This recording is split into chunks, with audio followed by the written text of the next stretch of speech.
తిరుపతిలో టీటీడీ పరిపాలనా భవనం ఎదుట స్వామీజీలు ఆందోళన చేపట్టారు. అలిపిరి వద్ద ముంతాజ్ హోటల్కు కేటాయించిన స్థలాన్ని వెనక్కి తీసుకోవాలని డిమాండ్ చేస్తూ హిందుత్వ సంఘాలు స్వామీజీలు ఆమరణ నిరాహార దీక్షకు దిగారు. తిరుమల 7 కొండలు రక్షించుకుందామంటూ శ్రీనివాసానంద సరస్వతి స్వామి కూడా దీక్షకు పూనుకున్నారు. సనాతన ధర్మం అంటూ ప్రచారం చేసిన డిప్యూటీ సీఎం పవన్ కళ్యాణ్ ఎక్కడ అంటూ హిందుత్వ సంఘాలు నిలదీశారు. సనాతన ధర్మం కోసం ఏమైనా చేస్తామనే డిప్యూటీ సీఎం ఎక్కడ అంటూ ప్లకార్డులు ప్రదర్శించారు. వారాహి డిక్లరేషన్ అంటే 7 కొండల్ని నాశనం చేయడం అంటూ ప్రశ్నించారు. సనాతన ధర్మ రక్షకుడు అని చెప్పే పవన్ కళ్యాణ్ ఇప్పుడు ఎక్కడ అంటూ నిరసన వ్యక్తం చేశారు. తమ అసమర్థతతో గురుకులాల వ్యవస్థను భ్రష్టు పట్టించిన కాంగ్రెస్ సర్కార్ ఇప్పుడు ప్రభుత్వ పాఠశాలల్లో మధ్యాహ్న భోజన నిర్వహణను కూడా గాలి కుదిలిస్తుందని బీఆర్ఎస్ ఎమ్మెల్సీ కల్వకుంట్ల కవిత దుయ్యబట్టారు. కామారెడ్డి జిల్లా ఎల్లారెడ్డి జిల్లా పరిషత్ ఉన్నత పాఠశాలలో విద్యార్థులు మధ్యాహ్న భోజనం కోసం కిలోమీటర్ నడవాల్సిన పరిస్థితిపై కవిత ఎక్స్ వేదికగా స్పందించారు. భోజన నిర్వహణలు లేక విద్యార్థులు ఎండలో కిలోమీటర్ నడవాల్సిన పరిస్థితి ఏర్పడిందని విమర్శించారు. తక్షణమే మధ్యాహ్న భోజన నిర్వాహకులను నియమించి విద్యార్థులకు పాఠశాల ఆవరణలోనే భోజనం ఏర్పాటు చేసేందుకు చర్యలు తీసుకోవాలని ఎక్స్ వేదికగా జిల్లా కలెక్టర్ను కోరారు. కూటమి ప్రభుత్వం అధికారంలోకి వచ్చాక అనంతపురం ప్రజలు అభివృద్ధిని చూస్తున్నారని ఎమ్మెల్యే దగ్గుబాటి ప్రసాద్ అన్నారు. మీ ఇంటికి మీ ఎమ్మెల్యే కార్యక్రమంలో భాగంగా 17వ డివిజన్లో ఆయన పర్యటించారు. డ్రైనేజీ సమస్యలు, స్ట్రీట్ లైట్ సమస్యలు ఉన్నాయని వాటిని వెంటనే పరిష్కరించాలని అధికారులకు ఆదేశించారు. జగన్ ప్రభుత్వంలో ఒక్క డ్రైనేజీ నిర్మించిన పాపన పోలేదని ఆగ్రహం వ్యక్తం చేశారు. గతంలో చిన్న సమస్యలను సైతం గాలికి వదిలేశారన్నారు. 8 నెలల కాలంలోనే డ్రైనేజీ నిర్మాణాలు, రోడ్లు, రహదారులు ఏర్పాటు చేస్తున్నామన్నారు. నగరంలో ఇప్పటికే 25 కోట్ల రూపాయలతో అభివృద్ధి కార్యక్రమాలు చేస్తున్నామని తెలిపారు. రానున్న కాలంలో అనంతపురం నగరాన్ని మరింత అభివృద్ధి చేసి చూపిస్తామని ఎమ్మెల్యే దగ్గుబాటి ప్రసాద్ స్పష్టం చేశారు. ములుగు జిల్లా తాడ్వాయి మండలం మేడారంలో సమ్మక్క సారమ్మల మినీ మేడారం జాతర మొదలైంది. జాతర నేటి నుంచి 15వ తేదీ వరకు జరుగుతుంది. ఉదయం నుంచే 2 తెలుగు రాష్ట్రాల నుంచి భక్తులు మేడారం తరలిపోతున్నారు. దీంతో వనదేవతల గద్దెల వద్ద భక్తుల రద్దీ నెలకొంది. సమ్మక్క సారమ్మలకు చీరసార, నిలువెత్తు బంగారం సమర్పించుకొని ప్రజలు మొక్కులు చెల్లించుకుంటున్నారు. భక్తుల సౌకర్యాల కోసం ప్రభుత్వం 5,30,00,000తో పలు అభివృద్ధి పనులను కేటాయించింది.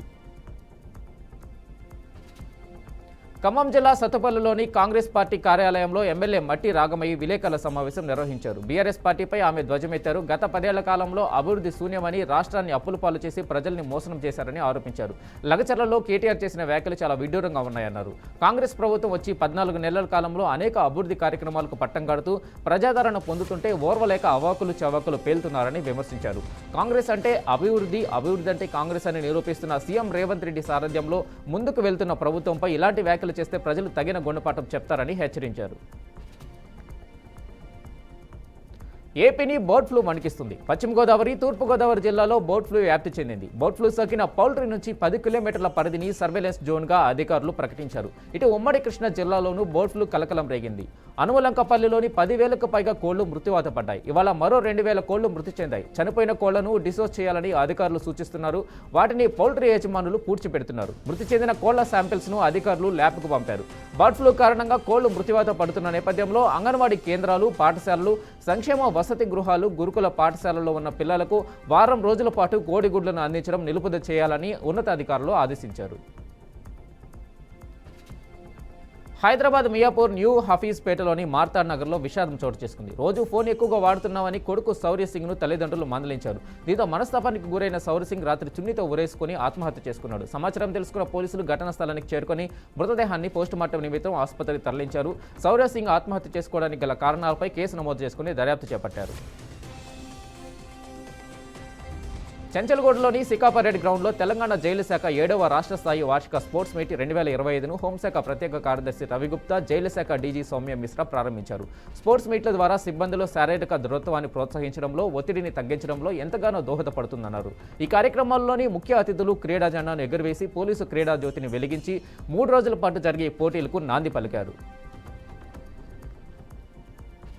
సమగ్ర కుటుంబ సర్వేలో పాల్గొనని బీఆర్ఎస్ వర్కింగ్ ప్రెసిడెంట్ మాజీ మంత్రి కేటీఆర్కు ప్రభుత్వాన్ని ప్రశ్నించే నైతిక హక్కు లేదని మంత్రి సీతక్క సంచలన వ్యాఖ్యలు చేశారు. కులగణనపై బీఆర్ఎస్ నాయకులు పదే విమర్శలు చేయడం మానుకోవాలని అన్నారు.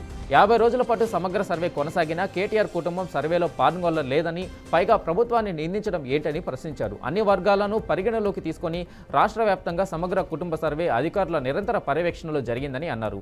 బీసీ డెడికేటెడ్ కమిటీ ఇచ్చిన రిపోర్టుపై సీఎం రేవంత్ రెడ్డితో రిజర్వేషన్లపై చర్చించి తుది తుది నిర్ణయం తీసుకుంటామని అన్నారు. త్వరలోనే గ్రామ పంచాయతీ ఎన్నికలకు వెళ్తామని స్పష్టం చేశారు. రాష్ట్ర వ్యాప్తంగా ఉన్న నిరుద్యోగులకు కూటమి సర్కార్ శుభవార్త చెప్పింది. ఈ మేరకు మెగా డిఎస్సి నోటిఫికేషన్ మార్చిలో విడుదల చేయనున్నట్టు పాఠశాల విద్యాశాఖ ప్రకటించింది. ఇప్పటికే 16,347 ఉపాధ్యాయ పోస్టుల భర్తీకి గతంతో జీవో జారీ చేశామని, రాబోయే విద్యా సంవత్సరం నాటికి కొత్త టీచర్లు విధుల్లో చేరేందుకు ప్రణాళికలు రూపొందిస్తున్నామని విద్యాశాఖ కార్యదర్శి శశిధర్ పేర్కొన్నారు. అదేవిధంగా జీవో నెంబర్ 117కు త్వరలో ఆల్టర్నేట్ జీవోను తీసుకొస్తామని అన్నారు. గతంలో ఉపాధ్యాయులకు 45 రకాల యాప్లు ఉండేవని, వాటిని అన్నింటినీ కలిపి ఒకే యాప్గా మార్చేశామని అన్నారు. తెలంగాణ రాష్ట్రంలోని వివిధ సమస్యలపై మాజీ మంత్రి హరీష్ రావు ప్రతిరోజు సోషల్ మీడియా వేదికగా ప్రభుత్వాన్ని ప్రశ్నిస్తూనే ఉన్నారు. ముఖ్యంగా రైతులు, ఉద్యోగుల సమస్యలపై ప్రభుత్వంపై ఆయన ట్విట్టర్ వేదికగా ప్రశ్నల వర్షం కురిపిస్తూ సమస్యల పరిష్కారానికి డిమాండ్ చేస్తున్నారు. ఇందులో భాగంగా రాష్ట్ర వ్యాప్తంగా 16,000కు పైగా ఉన్న హోంగార్డులకు 12 రోజులు గడుస్తున్నా జీతాలు చెల్లించకపోవడం సిగ్గుచేటు అని మాజీ మంత్రి ఎమ్మెల్యే హరీష్ రావు ట్విట్టర్ వేదికగా మండిపడ్డారు.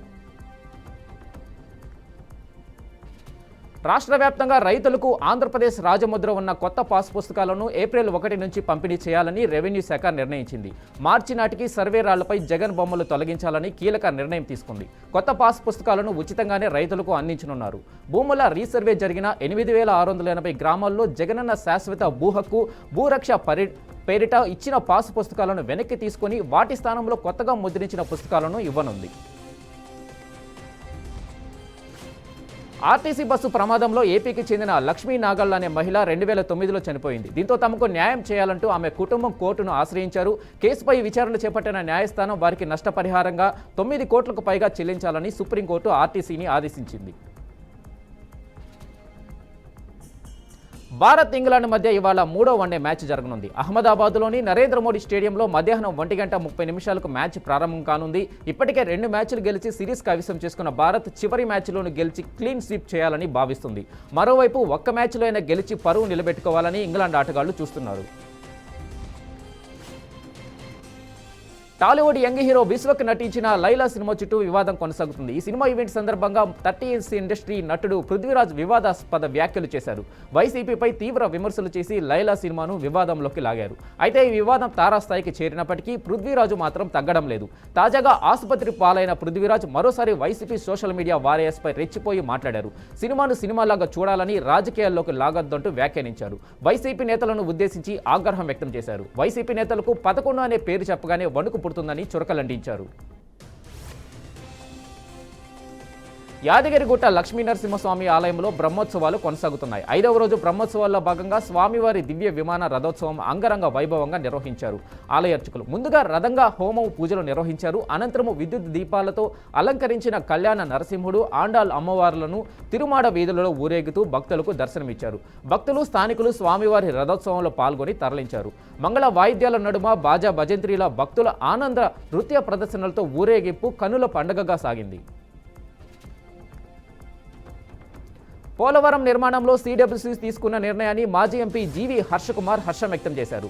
రాజమండ్రి స్థానిక రాజీవ్ గాంధీ కళాశాలలో జరిగిన ఓ సమావేశానికి హాజరైన హర్షకుమార్ పోలవరం నిర్మాణ డయాఫ్రమ్ వాల్ కొట్టుకుపోవడానికి 100% చంద్రబాబు కారణమని ఆరోపించారు. తను మొదటి నుంచి పోలవరం విషయంలో పోరాటం చేస్తున్న ఫలితమే సిడబ్ల్యూసీ ఒక మంచి నిర్ణయం ఆనందం వ్యక్తం చేశారు. దీంతో పోలవరం నిర్మాణంలో ప్రభుత్వం చిత్తశుద్ధిగా త్వరితగతిన పూర్తి చేసి రాష్ట్ర ప్రజల కోరికను తీర్చాలని హర్షకుమార్ ఆకాంక్షించారు. రంగారెడ్డి జిల్లాలో కోళ్ల పందేల స్థావరాలపై ఎస్ఓటీ పోలీసులు దాడులు నిర్వహించారు. తొల్కట్ట గ్రామ పరిధిలో ఉన్న ఫామ్ హౌస్లో కోళ్ల పందేలు ఆడుతున్న పక్కా సమాచారంతో రైడ్ చేసి 64 మందిని అదుపులోకి తీసుకున్నారు. నిందితుల నుండి దాదాపు 30 లక్షల పైన నగదు, 60 కార్లు, 46 కోడి కత్తులు, 64 మొబైల్ ఫోన్స్, 84 కోళ్లు, 30 లక్షల రూపాయల మేర పోలీసులు స్వాధీనం చేసుకున్నారు. ఈ ఘటనపై కేసు నమోదు చేసుకున్న పోలీసులు పరారీలో ఉన్న వారిని పట్టుకునేందుకు వెంబడించారు. కాంగ్రెస్ అగ్రనేత రాహుల్ గాంధీకి లక్నో ప్రజాప్రతినిధుల కోర్టు తాజాగా సమన్లు జారీ చేసింది. భారత్ జోడో యాత్రలో రాహుల్ భారత సైన్యాన్ని అవమానపరిచేలా వ్యాఖ్యలు చేశారంటూ సరిహద్దు రోడ్ల సంస్థ మాజీ డైరెక్టర్ ఉదయ్ శంకర్ కేసు పెట్టారు. ఆ కేసు విచారణను స్వీకరించిన కోర్టు వచ్చే నెల ఆఖరి వారంలో విచారణకు హాజరు కావాలని రాహుల్ని ఆదేశించింది. ఈ కోర్టు సమన్ రాహుల్ గాంధీకి రాజకీయ సవాళ్లకు మధ్య వివాదం చర్చలకు దారితీసింది. పార్టీ మద్దతుదారులు దీన్ని తీవ్రంగా ఖండిస్తున్నారు. ఇది ముమ్మాటికి ప్రతిపక్షాలను అణచివేసే కుట్రగా భావిస్తున్నారు. రాష్ట్రంలో రోజుకు విద్యుత్ డిమాండ్ పెరుగుతున్న నేపథ్యంలో టీజీఎస్ పీడీసీఎల్ అధికారులతో డిప్యూటీ సీఎం బట్టి సమావేశం నిర్వహించారు. వేసవిలో విద్యుత్ సరఫరా ప్రణాళికలపై ప్రధానంగా చర్చించారు. రానున్న రోజుల్లో డిమాండ్ ఎంత పెరిగినా రెప్పపాటు అంతరాయం లేకుండా అవసరమైన విద్యుత్ అందించేందుకు ప్రభుత్వం సిద్ధంగా ఉందని తెలిపారు. వినియోగదారులకు ఎలాంటి సమస్యలు తలెత్తినా 1912 టోల్ ఫ్రీ నెంబర్ను సంప్రదించాలని సూచించారు.